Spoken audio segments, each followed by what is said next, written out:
Now, just before we get started, there are many aspects to a CCTV camera.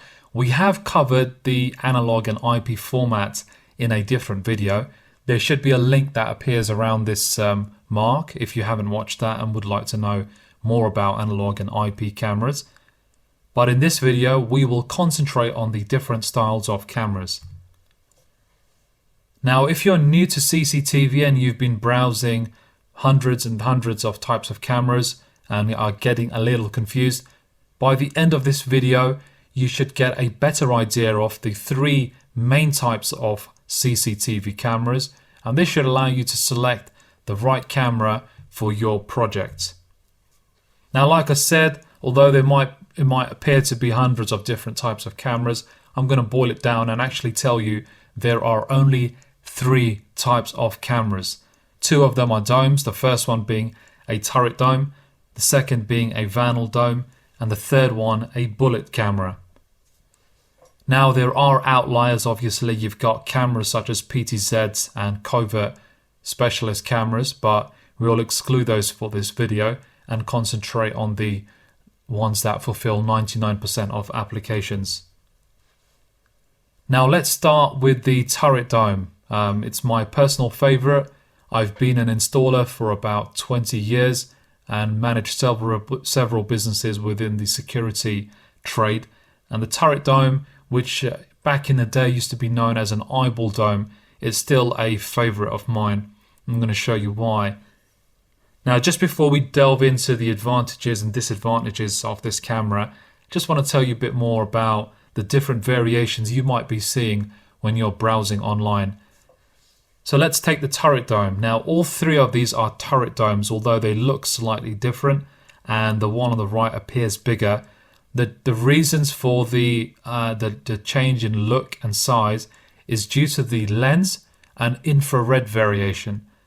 So on the left hand side, you can see it's a slightly smaller camera with limited infrared, about 15 meters. In the middle, again, it's still a fixed lens, 30 meter IR, and on the right hand side, which is the largest camera, there's a varifocal lens. The reason for the size is to accommodate for the lens. Now, you'll see the same thing with a vanal dome. You'll see three different sizes, and you'll notice the same thing with the bullet. So don't let that put you off. They are still all they fall under the umbrella of that particular style. Another thing to be aware of is that the domes might come with mounting brackets, and while it may appear to look like a different camera, it's not. It's simply a dome plus a mounting bracket. Now, the reason you might want a bracket like this is, for example, let's take a narrow alleyway. You want the camera to protrude off the wall and not mounted direct. Sometimes when you mount a camera direct onto a wall in a very narrow space like an alleyway, you get a reflection back off the wall. And this is why you might see brackets like this. But it's still a turret dome, and that's the point of telling you this. Here's another example of a vanal dome using a right angle mounted bracket. Again, it's just a vanal dome plus a right angle mounted bracket. Now let's tune back into the turret dome. If you Google turret, you'll get a definition like a tower within a tower, or in military equipment, it's a mechanism within a mechanism. Now, how is this relatable? For those of you who are new to CCTV, I'm just going to give you a breakdown of when you open up a turret dome, this is what it looks like. So you have a mounting base, you have the enclosure, the main body, which is the actual camera, you can see actually sits on a ball. And then to close that all off, you would have a mounting ring. So that's why it's called a turret. It's because it fits within these three different parts, almost like a mechanism within a mechanism. Let's tune into the advantages of a turret. The first thing you can see is that your cables are nice and hidden because they fall behind the base plate. If you're fitting in a house, this might look like the cables falling behind the soffit board, with it looking nice and tucked away. Here's an example of an installation in the United Kingdom. You can see the front door on the left, and this is a brilliant choice for this type of application. Not only does the camera look nice and discreet, the cables are hidden and doesn't protrude out too much, and it looks like it's meant to be there. In this type of application, the last thing you want is a bullet camera. Mounting a bullet camera not only increases the security risk because you could essentially hang off the bullet and push it off. It's a bullet camera you want to fit out of reach. So this is one of the advantages of a turret, is that you've got all the technology nice and compact, and it looks the part. Another advantage is, let's go back into the design of the turret. Because the camera fits on a ball, you can ceiling or wall mount it. So you can actually fit the same camera on the wall and just maneuver the ball so it's facing the right way round. Now in these pictures you can see the little box above, that's known as an IP enclosure. What that does is that's where the short cable from the camera meets the cable that goes back to your recorder. You don't need to use this. Sometimes you can actually get that cable fed straight through the wall. Other times you can use what's known as a deep base, which is designed for that particular camera. That allows you to have the junction sit right behind the base plate.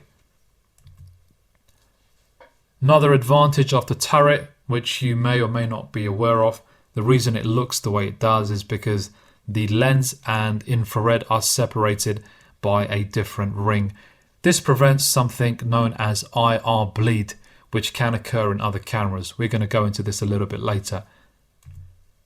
So if you look at the images on the left hand side, the reason those two circles exist, the first one is actually an infrared, and the one on the right is the lens. Now you have the same idea on the second camera. You can see the lens in the middle and almost a square rectangular piece which separates the infrared from the lens. That gives you a nice infrared image like is shown. Now like I said, this isn't the case with all cameras. For example, let's take a Vandal dome where the lens and infrared actually sit within a mechanism and are closed off by a polycarbonate cover. The problem that might exist here is when you have rain, sleet and snow settle on the polycarbonate cover and drying up, it creates microparticles, and the infrareds can end up reflecting back off that, and you get a horrible night image like shown. We're going to go into this a little bit detail, but just remember that for later on. Another disadvantage of, let's start with the disadvantages of the turret. So one of the disadvantages is that you can see what way the camera is facing. Now this isn't a disadvantage per se, because oftentimes you want people to know that they are being recorded. When someone approaches your driveway, it's good for them to know that there's an infrared glowing and they're under surveillance. But in other applications, this might not be the case. We'll go into that a little bit later on. Another disadvantage of a turret is that it's not completely tamper-proof. So at very, very low heights, and I would say this isn't actually a problem in general applications. It's only in very, very high-risk environments where you're known for cameras to have been damaged. You might want to avoid the turret because the direction that the turret is facing can be moved about at very low heights. If the camera is within reach, perhaps you might want to avoid the turret. But again, like I said, that's only in high-risk environments. Using it for general domestic, it's not an issue. And also remember, before someone lays their hands on the turret dome, you've already caught them on the camera. But like I said, in very high-risk environments, you might want to look at another dome. And that leads us onto the vandal-resistant dome. And from the name, as you can tell, the reason it's called a Vandal dome is because it's vandal resistant. The cover that protects the camera mechanism is usually made out of polycarbonate, which is very difficult to break. I mean, to be honest with you can break anything with enough force if you're forced to do it, but it's a very difficult camera to break. If you are going for this, look out for the international standard known as IK10. That gives you some guarantee that you're buying a proper vandal resistant camera. So in very high risk environments, this is a great option. I used to do some consultancy for some nightclubs in London, and we used to choose the Vanel Dome because they were fitted at a lower height. And you can imagine what the drunk Brits on Fridays are like. Not the most pleasant of people, and so the Vanel Dome is what we chose for a number of nightclubs. We actually solved the night vision issue with a technology I'm going to show you later on. So like I said, when the camera's within reach, this might be a good option. The other good thing with the Vanel Dome is because of the non-reflective or almost a reflective type of cover, when you're looking up at the Vanel Dome, you can't see what way the lens is facing. This is actually an advantage for certain retail applications in large spaces. If I'm a pickpocket and I look up and I don't know what way the camera lens is facing, I'm less likely to, let's say, commit a crime. But this is one of the advantages of this type of camera with the dome cover on top, and where you might want to avoid the turret. Otherwise, for general retail, the turret is still fine. It's just something to bear in mind. In fact, in the UK, if you go to most large supermarkets, you'll find they do use this type of Vanel Dome, or just a retail dome without the Vanel resistant feature. And it's so that people don't know what way the camera is facing. Another advantage is, just like the turret dome, you can wall or ceiling mount it. And they do come with mounting options like the right angle bracket you can see. Let's look at the disadvantages of the Vanel. I'm going to give you a little solution to the infrared problem. So you can see these close-up images should give you a better idea of how this camera is designed. You can see there's two infrareds there, the lens in the middle. It's all the same mechanism. And then to close it off, you would normally put the Vanel resistant bubble. Like mentioned earlier, when you get dried water and stains on that, this is the result. You end up getting a horrible night picture. The reason this happens is that the infrared, which sits behind the bubble, ends up reflecting off the dirt and bouncing back. The other problem you might have is if it's not sealed properly, you have what's known as IR bleed, where the infrared is almost leaking in to the lens. There is a solution for this, which I've shown here. Now, both of these images are on the same site. So it was initially fitted with the Vanel Dome with some infrareds, and you can see the type of image the customer was getting, and they switched it over for a low light Vanel Dome, which doesn't rely on the infrared. Now, the other advantage of the low light technology is you get a color picture. While the image on the right hand side may appear to be lit up, if you were to go there at the physical site, it's very, very dark. The reason it's lit up is because of the camera's software processing, which gives you a nice color image like you can see here. So just bear that in mind. If you're going to use a Vanel Dome, don't depend on the infrared. Other manufacturers seem to have done a better job at the design, but I would just say generally avoid using the infrared on the Vanel Dome. If it's well lit up, one note I should have mentioned that if you're going to choose a Vanel Dome with a low light feature, each manufacturer has their own proprietary technology. They call it all sorts of things, owl vision, dark vision, and whatever vision you want to give it. But the idea is the same. It's that the camera operates at a very low lux level. We'll touch on this on another video, but just bear that in mind, that the low light technology, it does need some light. You can't generally operate that in pitch black. So either some street light or some sort of lamps. You can see here with the image on the right, there are some pillar lights. The reason they chose a Vanel Dome on this site, by the way, is that's a gate for the residential premises, and the dome is fitted on the pillar, which is within reach. Like we explained earlier, that's why it's a better idea to use a Vanel Dome. And to overcome the infrared problem, you go for one with some low light technology, as long as you have some lighting around the area. Finally, and I know we haven't given it much love yet, is the bullet camera, which is the original type of CCTV camera. For those old people like me who've been fitting these for many, many, many years, you would have known back in the day, the bullet camera was the original type of CCTV camera. You would have a body camera sit inside a housing plus a lens, plus an infrared lamp, and those 4 or 5 components is what would make up the bullet camera. These days it's all built into one nice piece of kit. You will see the bullet camera still used heavily in commercial environments, and that's because it's a great visual deterrent. Compared to the domes, this one looks like a bad boy. Another advantage of the bullet is you get full motion on the brackets. It's slightly easier to maneuver in different angles. Again, great for commercial and large spaces, warehouses and shopping aisles and warehouse aisles. Bullet's a great option for that. Another advantage is like the turret these days, they have the infrared and lens separator, and that gives you a great night image as shown.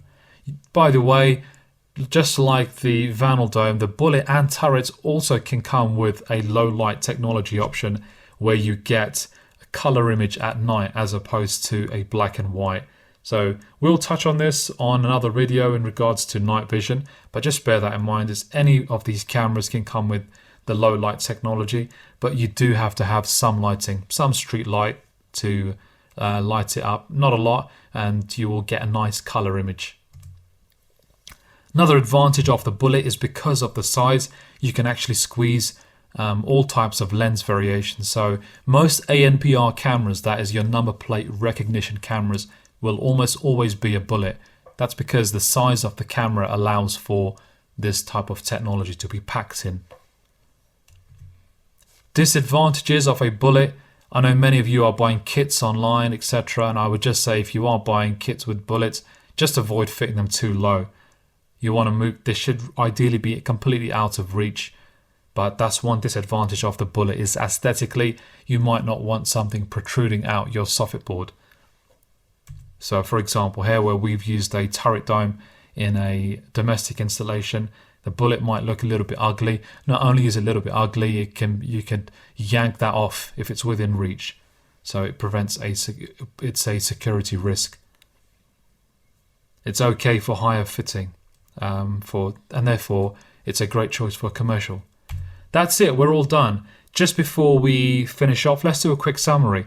Turret dome, my personal favorite, and should generally be a first choice for most of your applications, whether it's residential or commercial. You can wall or ceiling mount it. You've got a good lens and IR separator for a great night vision. Don't forget, these cameras also come with a low light technology if you want color image at night, but you do need to have some street light.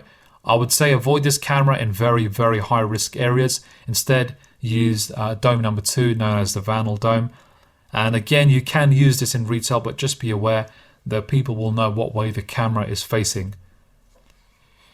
Vanel Dome, great for very high risk environments, nightclubs, public places. In fact, you'll see a lot of councils in the UK and different countries choose the Vanel style of camera for their public spaces because it's a high security camera. It can be wall or ceiling mounted and good for retail environments because you can't see what way the lens is facing. Don't depend on the infrared on this camera unless you're going for a super duper expensive and the manufacturer is guaranteed a great night vision. Instead, I would say is fit this camera where there is some light and use the low light technology. So we can look at the lux level and should be able to measure that up. Other than that, it's a great choice. Finally, bullet, great visual deterrent, wall or ceiling mountable, lens and IR separator with great night vision. Again, this should also come with a low light technology option if you do need for that.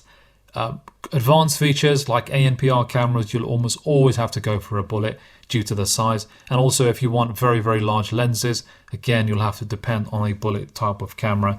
Do not mount this camera too low. Try and have it at least out of reach. If not, maybe slightly taller, maybe at 12 foot or so. That's it. So now we've touched on analog or IP technology in our previous video. This has covered the style of camera. I hope you've gained enough information to know more about CCTV and pick the right camera for your job.